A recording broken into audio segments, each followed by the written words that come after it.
welcome to episode 1 of the new Map Deck podcast on a new channel. So hardly anyone's going to watch this, sorry Jake, but hopefully people will come over and be familiar with us. Today we're going to be talking about the controversial post by Guillaume Martin about his Look bike being too heavy. Yeah. I'm a Look fanboy, you're a Specialized fanboy. Do you think we're in an okay place to talk about this? I think we can find a middle ground, yeah.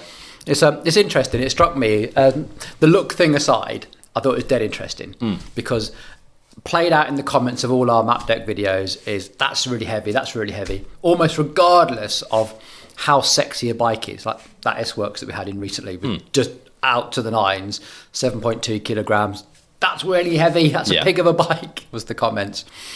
So I think it's quite current, don't you? I do. I think even though with all the trends of aero and stuff that have been going on for the last couple of years and the marketing cycle that we've been through, everyone seems to be coming back round to lightweight at the minute. It's sort of, you're getting the all-rounder bike, but everyone is still bothered about weight. Yeah, they are. It does always come back to that. And we did go through the whole thing. Out of the rim brake era came the aero era, the System 6s, the Trek Madones. Those were quite chunky bikes, and you would have seen places like the Hambini channel talking about how aero they are, and then when new bikes came out that were trying to be lighter, they've taken away this big aero fairings and everything else. And now we seem to be trying to chase this magical 6.8 kilos again. Arbitrary 6.8 kilos. Which is incredibly difficult to do in the disc brake era, I think. Yes. We have seen some pretty damn sexy bikes in the shop. Yeah. Worth 15, 16,000, and they still don't quite hit under 7. I don't think I've ever seen a 6.8 kilo disc brake bike in person. No. I do know that, I had a read through the, who was it? Bike Radar article that they did at the start of the Tour de France, and apparently Jonas Vingegaard's Cervelo R5 is 6.8 kilos. Okay. So that is the gold standard benchmark for a world tour climbing bike, is apparently the Cervelo R5. They must have done to get that weight down. Like the new Specialized SL8 S-Works, we had that in a size medium. I think we weighed it, I'll put the YouTube short up, it's like 720 grams or something, 780 something, I can't remember. I'll put that down. And then we compared it, literally we had a Look RS Blade, which is my favourite bike for a variety of reasons, mostly the durability and the stuff like that. That was exactly a kilo for the size medium, the closest I can ever get. Like literally, we'd made sure that all the bolts were the same, the mech hangers were attached. We've done as much as best we possibly can to try and get them.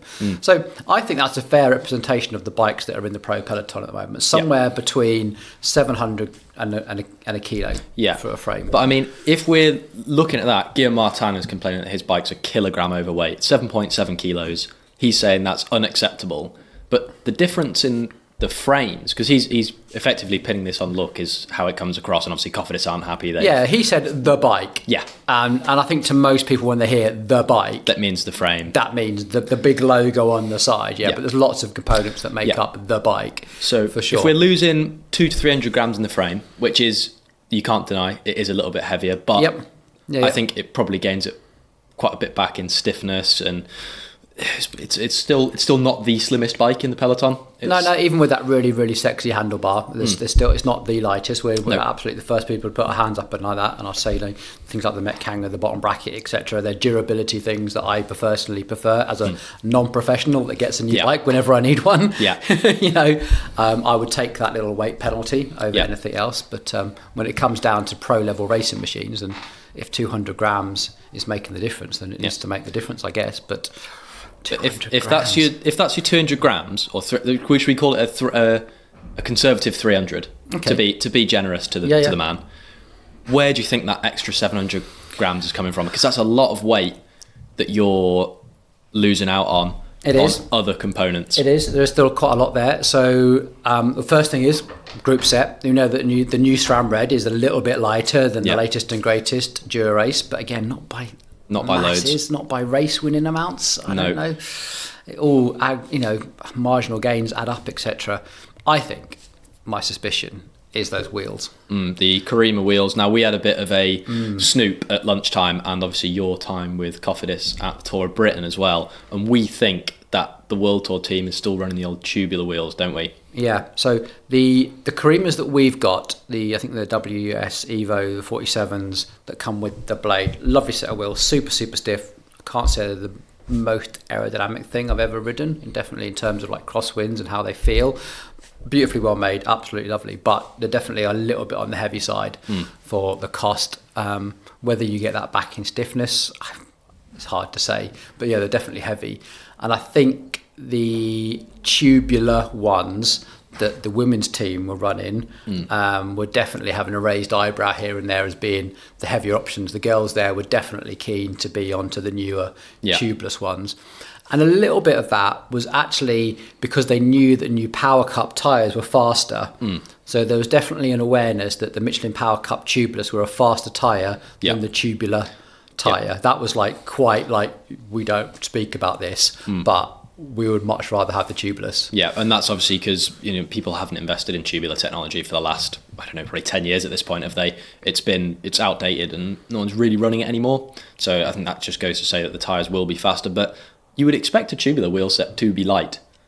Yeah, it's I sadly haven't got a wheel set here to measure it exactly, but all I've got is those sort of raised eyebrows. I'm like, yeah, we'd rather be on the new stuff for whatever reason. But the Creamers aren't known for being an exceptionally light wheel anyway. I think they're about 50 grams or something. So you can get a wheel set now in the Pro Peloton in the 1290, something like that, for a decent deep section wheel. So I think that makes a big chunk about it. And I wouldn't be surprised if those Michelin tubulars were also a little bit slower compared to the Power Cups, because those are a very nice tyre. Yes. And they've, on all the friction tests, etc., they're doing very well in friction testing and stuff like that. So that could be a part of it, I think.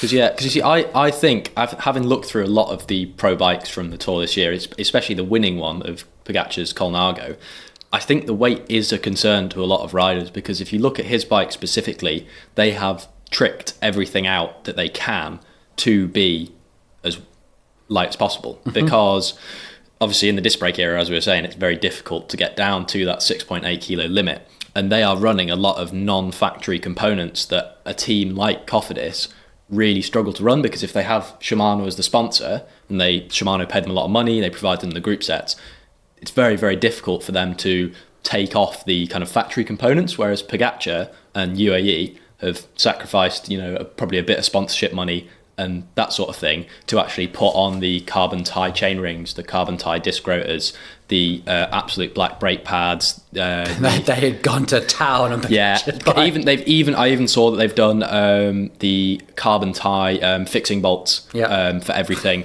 It's like they've even got like direct mount hanger, stuff like that.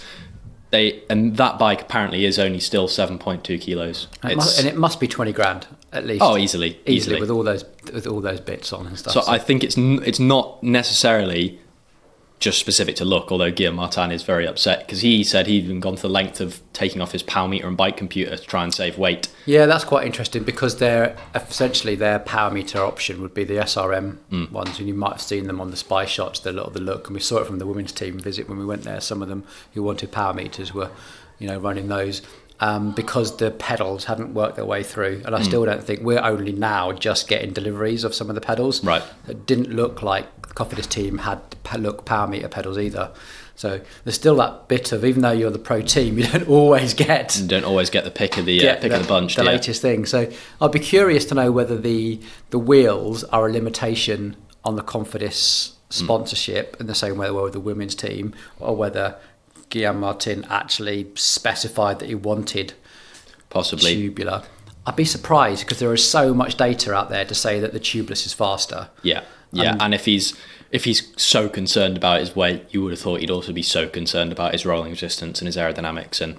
But I do think that we do know that weight isn't everything, because as much as UAE have gone to town on that bike, Pogacar is still running deep section wheels on every race, because when these guys are climbing at 6, 7, 8%, they are so fast. They're still doing 20 plus miles an hour when they're attacking uphill. 45 millimeter deep. And so, if they've gone to all the effort of optimizing everything, you would have thought they would have thought about optimal wheel depth as well. They're not just running the deep sections because they look good.